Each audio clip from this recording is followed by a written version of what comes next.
Bueno, muy buenas noches a todos. Muchas gracias por estar acá una vez más en mi canal haciendo el aguante. Hoy tenemos un invitado de honor que, como recién le estaba comentando en privado, no había hecho por causalidad la invitación en esta fecha, pero ayer mientras que estaba charlando con Danan, me di cuenta que justo estaba por conversar con Juan José Gómez Centurión el 24 de marzo. Así que esto es gracias y obra del destino que se dé esta casualidad única. Así que, bueno, vamos a estar hablando un montón de todos estos temas, de todo lo que es políticamente correcto, todo lo que es la bajada propia de línea del Estado, todo lo que es las diferentes concepciones filosóficas y políticas entre los sectores un poquito más conservadores y los liberales en mi caso. Así que, Juan José, antes que nada, muchísimas gracias por su tiempo. Es realmente un honor y un placer estar acá conversando con usted. No, al contrario, Luca, muchas gracias por el contacto y bueno, es un placer estar charlando contigo y con toda tu audiencia, que sé que es Muchísimas gracias. Bueno, viste, considerando que ya está todo correcto funcionando, vamos a arrancar con uno de los temas que me parece puntual. La propia existencia hoy por hoy del 24 de marzo. Digamos, ¿qué es lo que está sucediendo con el tema de, digamos, salir del relato oficial y del propio oficialismo? Porque yo sé que usted tuvo problemas por decir la verdad, prácticamente. Digamos, ¿cuál es el rol que hoy por hoy o qué es lo qué sensación le genera a usted que no se pueda tratar estos temas sin justamente empoderar a los propios victimarios y los causantes de un montón de disturbios y todos los pleitos y la casi guerra civil que hubo en la Argentina, digamos, la guerra civil que hubo en la Argentina, y que directamente desde la educación, desde la justicia, se esté constantemente empoderando a estos grupos guerrilleros? ¿Qué sensación a usted le da esto? Bueno, Lucas, hoy es el día nacional del cinismo, digamos, ¿no? De una sociedad que sabe qué pasó y que todavía acepta un relato oficial, sistémico, donde este relato en qué consiste, en transformar los victimarios en víctimas.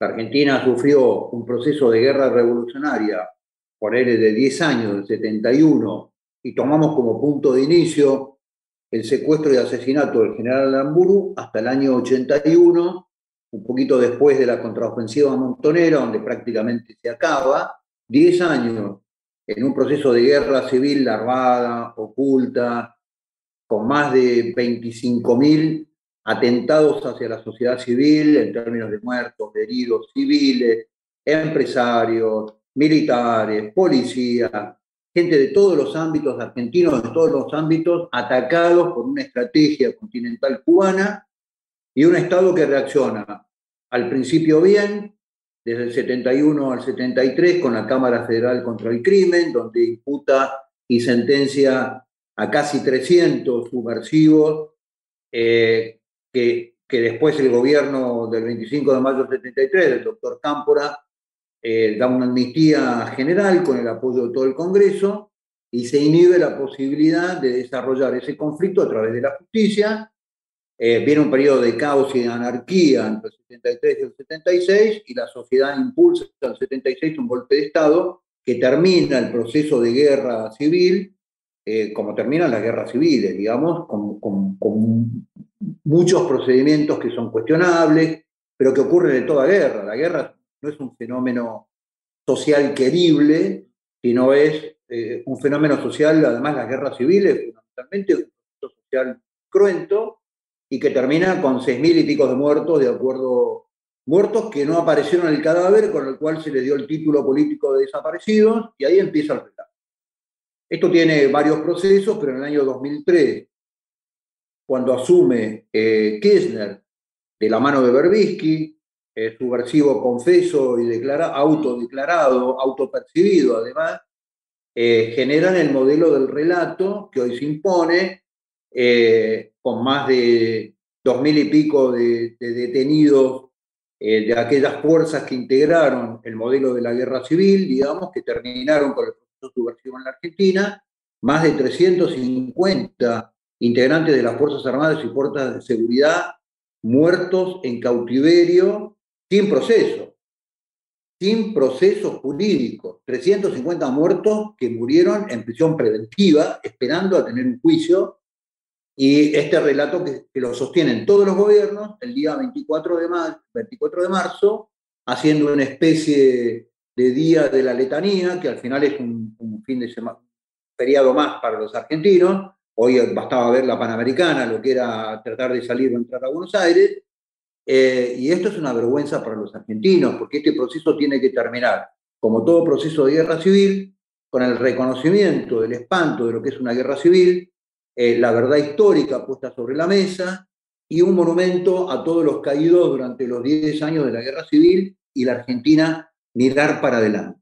Y yo con esto cierro, Lucas, porque esto no merece muchísimo más análisis, pero digo, cuando la política no puede hablar del futuro y habla del pasado, es porque ha fracasado la política, digamos, ¿no? En eso estoy 100% de acuerdo, digamos. Creo que Argentina debe ser uno de los pocos países que vive reivindicando todos procesos históricos. Digamos, Alemania superó culturalmente gran parte de sus fechorías, porque no puedo decir la palabra por una cuestión de censura de YouTube.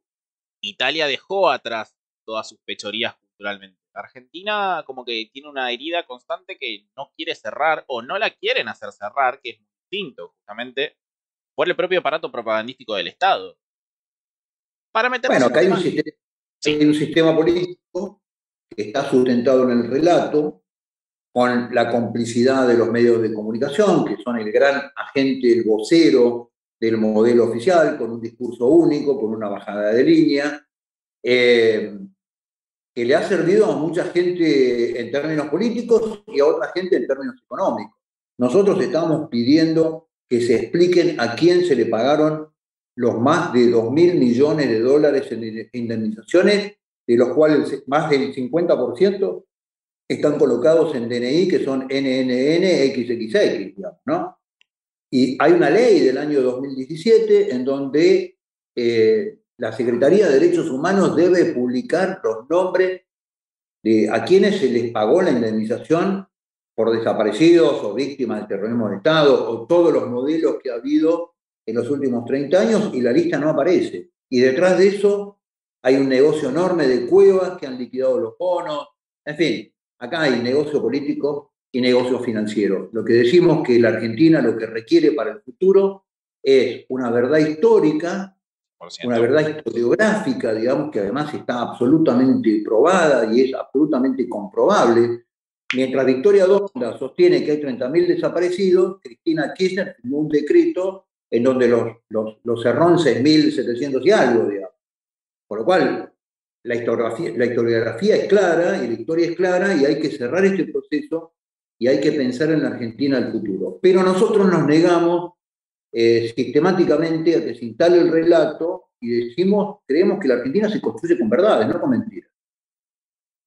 ¿Juntos por el Cambio es cómplice para usted de esto?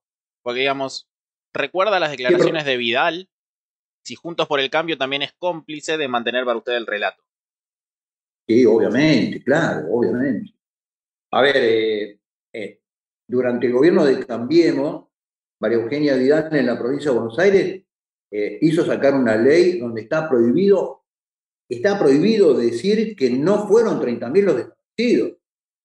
Es decir, es la negación de cualquier sistema legal. Si usted, Lucas, si vos históricamente podés comprobar lo que estás diciendo, no necesitas decretar una ley en donde tenés que decir que está prohibido decir tal cosa. Es un avance sobre la capacidad de opinión de los argentinos.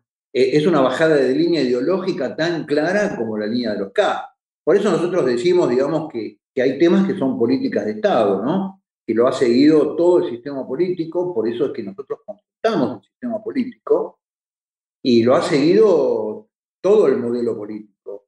Y dentro de esta política de Estado, uno de los temas de política de Estado, además del aborto, la ideología de género, el castigo de la producción, el castigo del trabajo, está el relato de los 70. El relato de los 70 ha sido una de las políticas de Estado sostenida por todos los gobiernos desde el año 83 hasta la fecha. Digamos, ¿cómo se combate el propio adoctrinamiento que existe de la educación? Porque alcanza únicamente con que haya gente competente en los ministerios diversos de que ya puedan existir de educación, o directamente habría que cambiar radicalmente el sistema. Por ejemplo, como usted sabrá bien, nosotros liberales insistimos y tratamos de promulgar y de difundir los vouchers de educación, cosa que cada uno de los padres justamente pueda elegir las diferentes educaciones que puedan recibir sus hijos, que directamente se financia la demanda, y no necesariamente, y justamente le quitaría el poder centralizado al Estado de dictaminar qué contenido tienen que ver los jóvenes y los no tan jóvenes en las diferentes instituciones. ¿Cuál es su opinión de todo esto? A ver, con un 55% de argentinos que están hoy sostenidos por planes y subsidios, con un 50% de pobreza, a mí me parece que hoy discutir sobre el voucher educativo es como discutir sobre el sexo de los ángeles, digamos, ¿no? Es un mecanismo que después de solucionado el tema de la educación, podemos discutir. Acá hay temas que son claros, Lucas. A mí me parece que la educación fue entregada a la izquierda en el año 94 con Susana Decibe por un pacto que tiene que ver también con el pacto de Olivos, de Menem, que buscaba la reelección a cualquier costo y le entregó la educación. La ley del 94 lo que destruye es un modelo educativo que tenía 100 años en la Argentina, que hizo de la Argentina el primer país del mundo que derrotó el analfabetismo en una generación, ¿no? Ese modelo discutido, pero sumamente eficaz, de la educación a nivel nacional, laica, gratuita y obligatoria, fue el modelo que la Argentina hizo un país de clase media en una generación. Entonces, nosotros tenemos que volver a discutir el modelo educativo, digamos, ¿no? Este modelo educativo donde, y hay un paso previo al modelo educativo. Sin familia no hay educación, Lucas. La base de la sociedad y el primer escalón de ese urdimbre complejo que son las sociedades intermedias de una sociedad es la familia. Entonces, el primer nivel de escalón en la educación es la familia. La familia no se aprende valores, la familia no se aprende qué es lo que está bien, qué es lo que está mal. La familia es donde se aprende del padre y de la madre valores, no de lo que los padres o madres dicen, sino de lo que ellos hacen. Con lo cual, aquí hay que empezar una restitución de base en la. Entonces, en el modelo educativo, yo creo que hay que entender que la educación la da la familia, la formación, la instrucción, la capacitación, la da la escuela, después discutimos la currícula, después discutimos el método, digamos, ¿no? Pero a mí me parece que lo que ha pasado en las últimas décadas en la Argentina es que desde el Estado no es solamente que baja un modelo educativo erróneo, hay un proceso de reingeniería social que uno de los escalones es la destrucción de la familia. A ver, pruebas al canto para no morir en abstracciones, digamos. En la campaña del 2019 nosotros denunciamos claramente un anuncio que después lo sacaron en la ciudad de Buenos Aires que decía familia, dos puntos, modelo a deconstruir.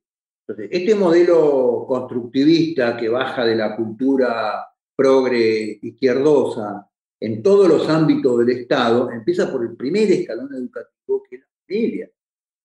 Entonces, después podemos discutir la currícula, pero si nosotros no volvemos a pensar que desde el Estado hay que darle impulso a la sociedad y dejar de construir un Estado que sistemáticamente avanza sobre la sociedad, porque ¿cuál es el modelo al final de cuentas, Lucas?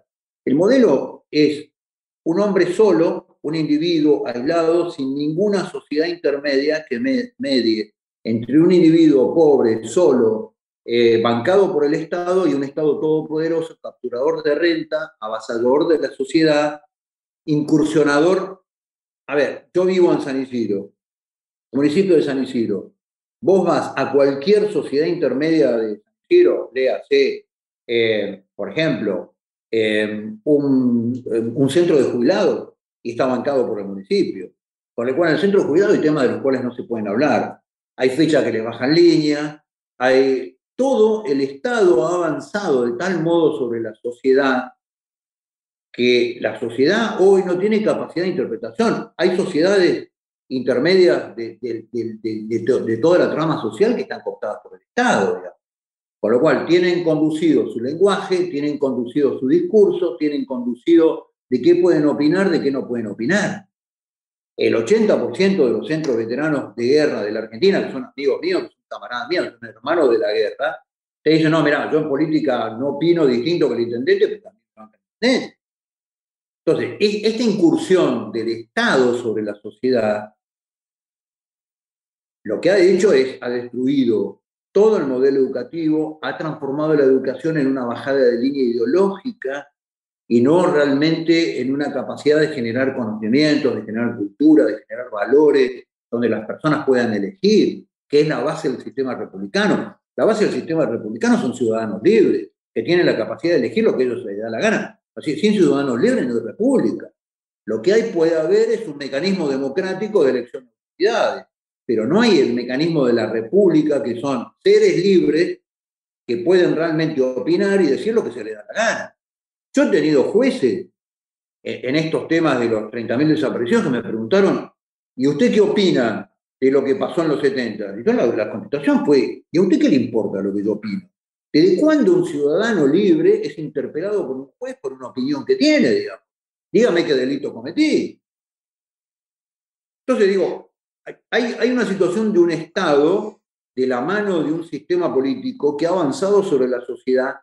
Y para cerrarte el concepto, en la Argentina, que era la quinta, séptima economía del mundo, que la Argentina tenía un diseño de Estado que era modelo en el mundo en términos de relaciones exteriores, defensa, seguridad, inversión pública, ferrocarriles, puertos, astilleros. Ese Estado en la Argentina, para vos que sos liberal y que te gusta la economía, representaba en el PBI de la Argentina el 25% del PBI.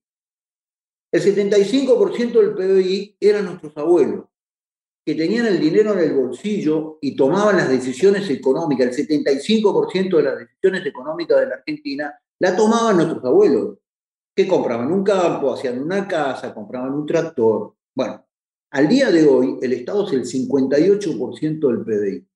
¿Qué quiere decir esto simbólicamente? Que el 58% de la decisión económica hoy de la Argentina, y esto no es menor, digamos, porque la decisión económica tiene toda una serie de implicancias de naturaleza cultural, de naturaleza social, son burócratas del Estado. Entonces, ¿cuál es el fenómeno que ha ocurrido acá? Un Estado no solamente más grande, porque después, si querés, discutimos el tema del Estado grande y el Estado chico, que a mí me parece una discusión absurda, pero no solamente que el Estado se ha agrandado, el Estado ha tomado una participación en la vida de la sociedad que ha ahogado a la sociedad. El collar es más grande que el perro en la Argentina. Y lo que tenemos que volver a hacer crecer es el perro, que es la sociedad, que es lo que le da origen al Estado, y el Estado es nada más y nada menos que la sociedad jurídicamente organizada. Bueno, esto es una discusión filosófica que podemos discutir hasta las 6 de la mañana. O más, porque son interminables todas estas discusiones. Ahora, digamos, ¿qué es lo que sucedió directamente con la sociedad argentina? Esto siempre me gusta utilizar una analogía. Digamos, usted agarra un lobo o cualquier animal salvaje, lo mete adentro de una jaula y lo priva del alimento. ¿Qué va a pasar? En el momento de que usted lo libera, el animal del hambre propio le va a arrancar la mano. Digamos, es el propio instinto natural que tienen las especies por su supervivencia. El argentino es extremadamente dócil. Y esto por una cuestión simplemente de inexperiencia, porque tengo 26 años. Le pregunto de paso, ¿esto fue siempre así como sociedad? ¿El argentino siempre fue directamente tan tibio, tan de no jugársela por nada? ¿O es una cuestión de justamente todo el avance que tuvo el Estado a lo largo del tiempo en la educación, en los medios de comunicación, que generó que la propia sociedad se termine autocensurando? Porque, por ejemplo, y esto lo traigo directamente en un ejemplo real, no hay frase que escuché más veces cuando fui creciendo de parte de mis padres que en ningún lugar tenés que hablar de política, de religión ni de fútbol. El fútbol es lo de menos, no es ni hace falta aclararlo, pero la política y la religión me parece que son temas que se tienen que discutir. Porque si tomamos ese rol pasivo en la sociedad y no discutimos las cosas que realmente están mal y no tratamos en algún punto abrirle los ojos a las personas, pasan estas cosas.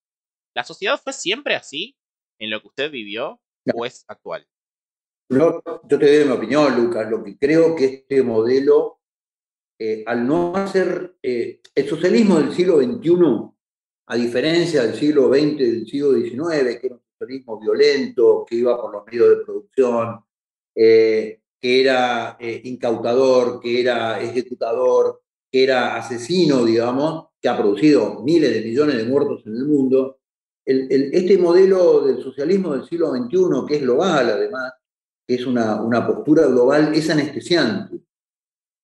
Te genera mucha anestesia. Vos fíjate lo que pasó en la Argentina. Los argentinos en la década del 90, nos pusieron el dólar 1 a 1, entonces nos dijeron somos millonarios, después nos dimos cuenta que nos caímos, que no éramos millonarios, después te dicen el Estado te soluciona la vida y te da un plan, la gente que tiene un plan, los 5 primeros años dice por fin me tocó a mí, y después empieza a reflexionar que es el Estado en el que está hoy, 5, 7, 10 años después.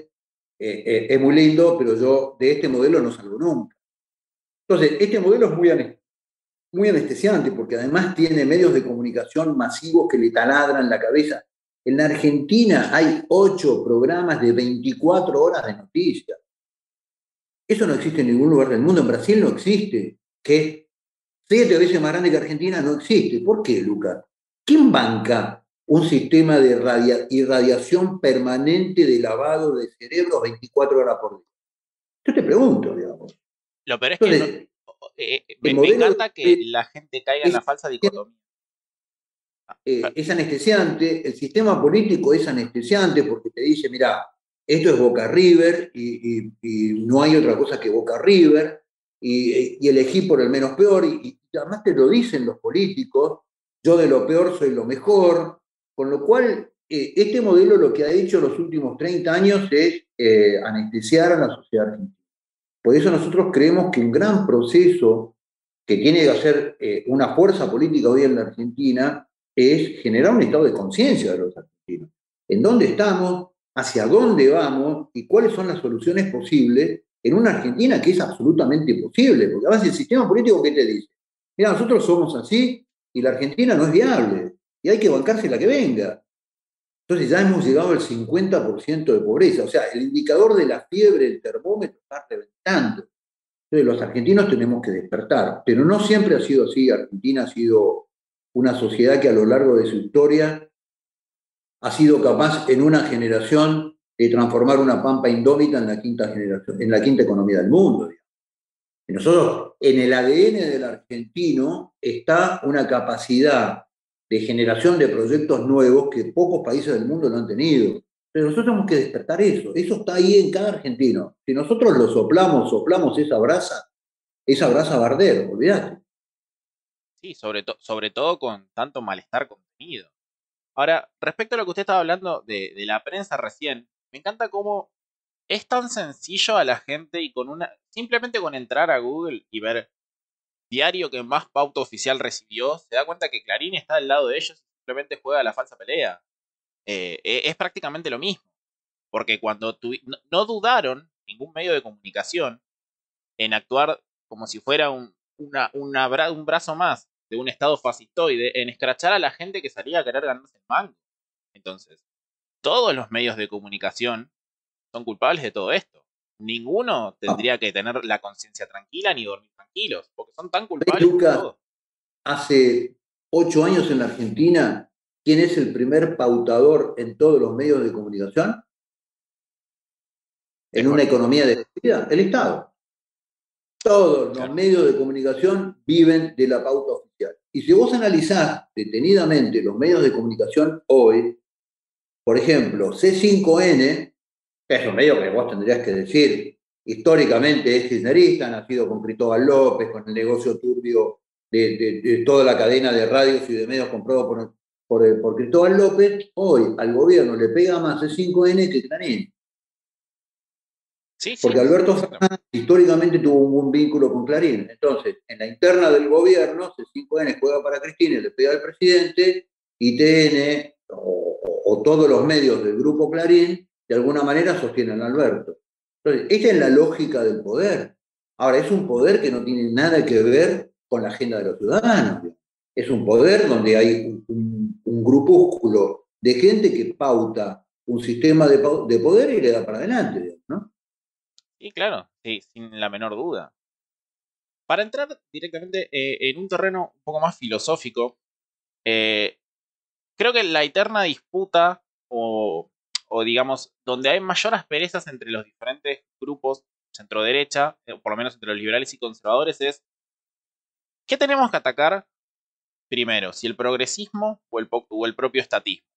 O tenemos que atacar ambos dos juntos para que, digamos, podamos gozar de una libertad individual muchísimo más plena.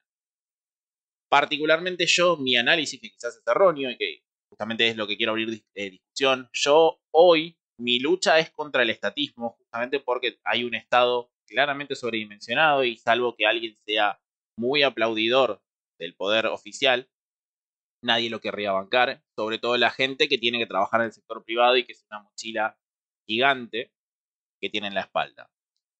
Pero en cambio, normalmente veo que los conservadores están más enfocados en un problema que ellos lo autodenominaron como progresismo. ¿Qué es lo que tendríamos que como coalición política tratar de desarmar primero y por qué? Qué buen punto, Lucas. Es todo un tema, porque tiene que ver con una raíz filosófica, pero también tiene que ver con una estrategia política. Yo creo que estatismo y progresismo son dos caras de la misma moneda, digamos. Son dos herramientas que se articulan, uno del lado político y otro del lado cultural. Ahora, si vos me preguntás en términos de coaliciones de centro-derecha y toda esta nueva moda de tratar de pensar, de volver a pensar la política argentina en términos de izquierda y de derecha, si vos me preguntás a mí, mi opinión, te doy modestamente, lo que te digo que son categorías que hoy ya no describen nada, ni en el mundo, ¿eh? Sí, sí, Las 100%. izquierdas y las derechas no describen absolutamente nada en términos de posición política frente a problemas reales, ¿no? Yo te hago la pregunta, la primera pregunta desafiante es si Cristina es de izquierda, digamos, ¿no? Bueno, Tiene yo, 2 PBI, ¿sí? Debe ser, junto con Cristóbal, yo de chico creí que Paturuzú era el dueño de la Patagonia, ahora es Cristóbal López, preso no, o perdón, Lázaro Báez, por lo cual, Cristina es de izquierda, Cristina no es de izquierda. Entonces, yo creo que hoy la política en el mundo, si vos analizás y ves el escenario europeo, ves el escenario latinoamericano en términos de Brasil, ves Estados Unidos en términos de la discusión republicanos-demócratas, hoy la discusión política en el mundo me parece que pasa por dos lugares, con dos posiciones claras. El soberanismo, que lo que dice es, a ver, yo reivindico la existencia del Estado-Nación, reivindico primero el concepto de frontera, que hay frontera es porque hay una sociedad adentro que ha decidido autogobernarse con toda una serie de normas, por el principio de la República. Y este soberanismo hoy ya no tiene la misma connotación del soberanismo del siglo XIX que era independentista, digamos. El soberanismo hoy también tiene que ver con el control ciudadano de las decisiones que se toman adentro de ese territorio. Porque mal o buenos gobiernos, vos podés tener como ciudadano un control sobre las decisiones en tu propio territorio, y el otro modelo es el del globalismo, ¿no? Un modelo que es absolutamente globalismo, las decisiones se toman afuera de forma centralizada por organizaciones y personas que no han sido votadas por nadie y que nadie las conoce.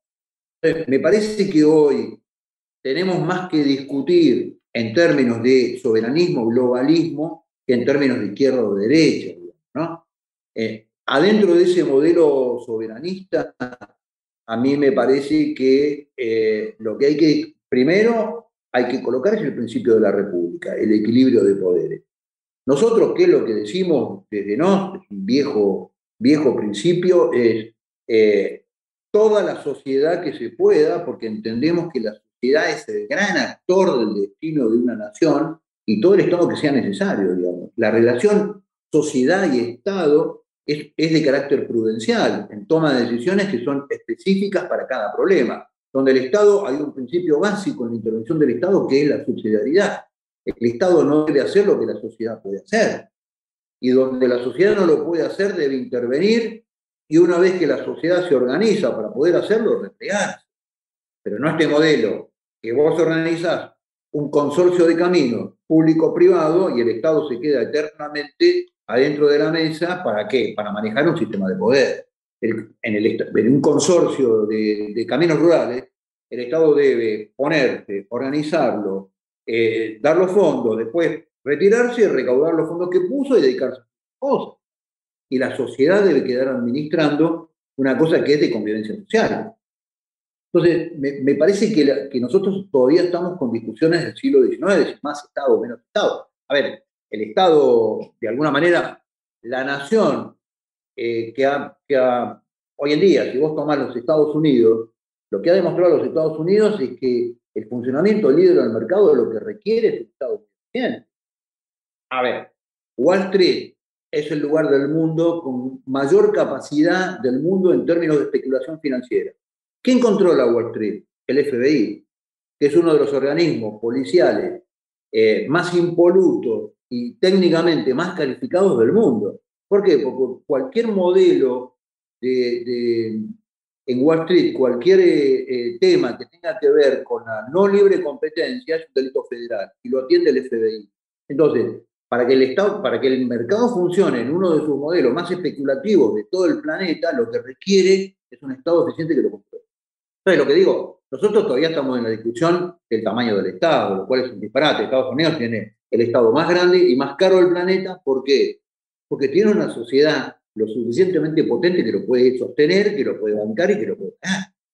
Entonces, me parece que nosotros estamos con discusiones que atrasan, Lucas, en este sentido, entre liberales, conservadores y nacionalistas. Lo que hay que pensar, desde mi punto de vista, ¿no?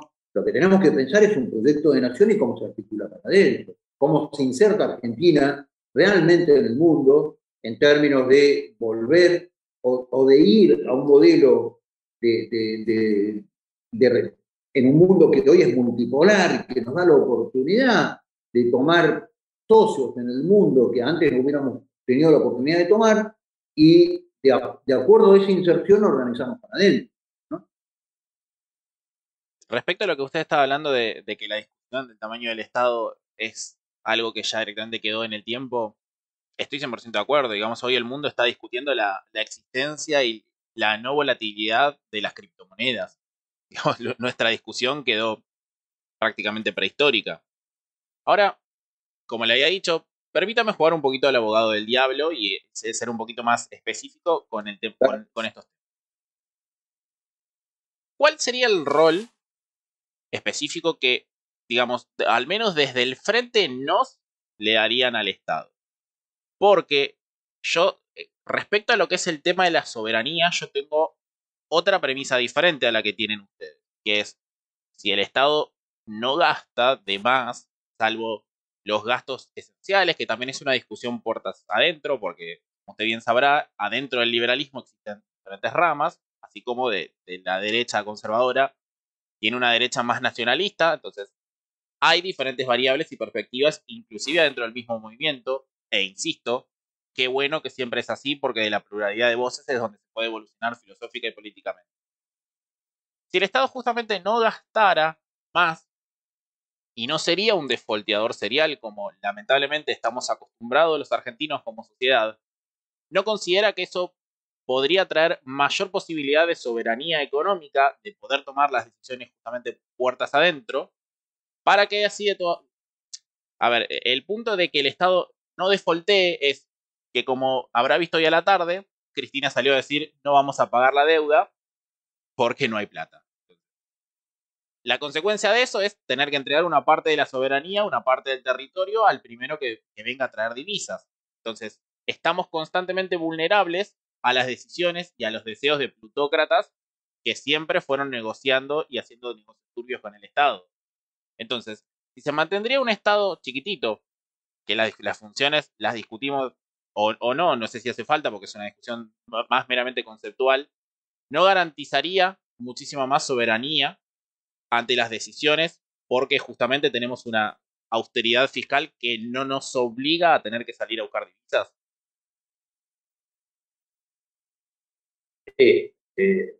A ver, Lucas, es muy buena esta. Yo vuelvo de nuevo. El problema no es el tamaño del Estado, es el tamaño de la sociedad. Se me acaba de cortar la luz. Uf. Se me acaba de cortar la luz, Sí, sí. pero general, no lo puedo manejar. Es Te comprensible, no hay ningún pido problema.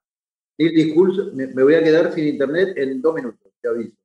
Pero sigo, mientras tanto, me parece que, vuelvo de nuevo, el problema es el tamaño de la sociedad en relación al Estado. Y eso me parece que no es menor, digamos. El Estado despolteador es un Estado en Argentina que se ha transformado en la caja de pago del gasto político. El Estado tiene un rol estratégico. El Estado es la sociedad organizada que piensa en la próxima generación. Relaciones internacionales, defensa, seguridad, salud pública, educación, inversión territorial en términos de ferrocarriles, caminos, puertos. Con lo cual, al transformar el Estado en la caja de pago de la política, lo que han aumentado sistemáticamente es el gasto político. Yo te llevo una reflexión. El 30%, entre el 25 y el 30% eh, del presupuesto nacional, sistemáticamente, y fíjate en los últimos 10 años, sistemáticamente se subejecuta. ¿Sabes por qué? Porque ese es el dinero que por la Constitución del 94 tiene el jefe de gabinete para reasignar partidas, y eso es gasto político. Entonces, lo que digo, el Estado hoy.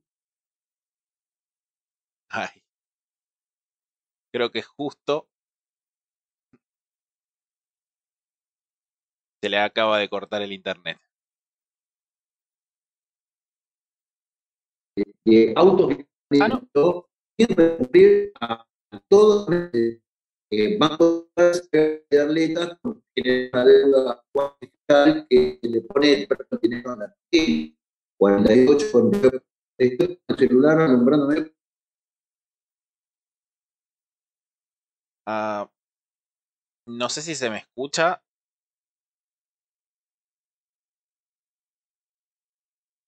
Se me acaba de. Se le acaba de cortar la luz.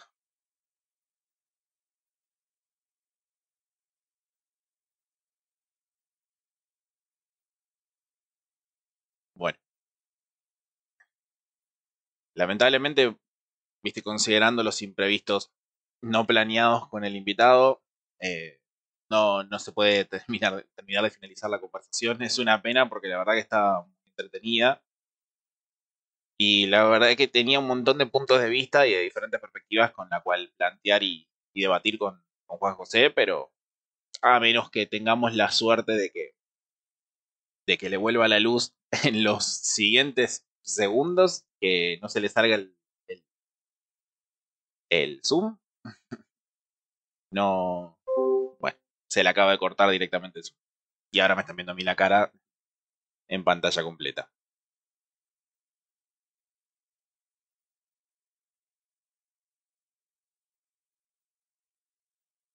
No tengo el número de Juan José, estaba directamente con la persona que administraba su prensa.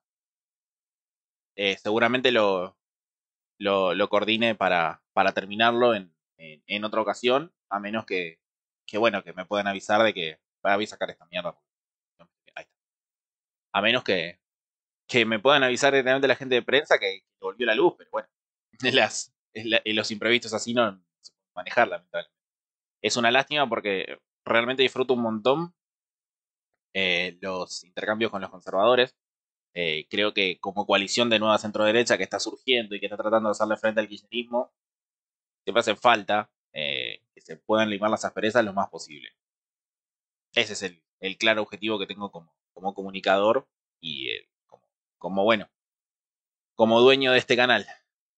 Así que sí, quédense tranquilos que lo voy a reprogramar. Porque me parece que Juan José tiene un montón de cosas para explicar y para contar desde su visión, desde su filosofía, y me gusta justamente darle el espacio a gente que, como les decía al principio, no piensa como yo, que me parece que es lo que más hace falta en la sociedad, que es el diálogo con diferentes exponentes de todo tipo de filosofía. Bueno, ya que somos 163, les voy a pasar el chivo de lo de mañana. Si veo que Juan José vuelve, porque le vuelve la luz, voy a tirar la historia en Instagram, así que estén atentos a mi Instagram, que se llama también Lecturas Libertarias, que si llega a volver lo aviso directamente por ahí. Mañana voy a estar haciendo digamos, una mega colaboración para debatir entre personas de diferentes posturas, de toda la nueva centroderecha también, desde conservadores hasta, digamos, libertarios anarcocapitalistas respecto a el tema de, digamos, la videovigilancia constante. Si se puede necesariamente avanzar por sobre la privacidad de las personas para garantizar necesariamente mucha más seguridad. Así que mañana a las 22 horas, el que guste, la verdad que va a ser un debate bastante tenso porque hay muchísimas posturas diferentes y la verdad que considero que va a estar muy bueno y va a ser muy productivo. A ver si, a menos que... em, sí, sí hay que resumarlo al blooper del temblor con Laje, 100%. Siempre que invito a algún conservador, algo raro me pasa. Cuando invité por primera vez a Horacio Justo, se me cayó el colchón. Después con Laje, justamente agarramos el tiempo del terremoto. Siempre algo raro pasa.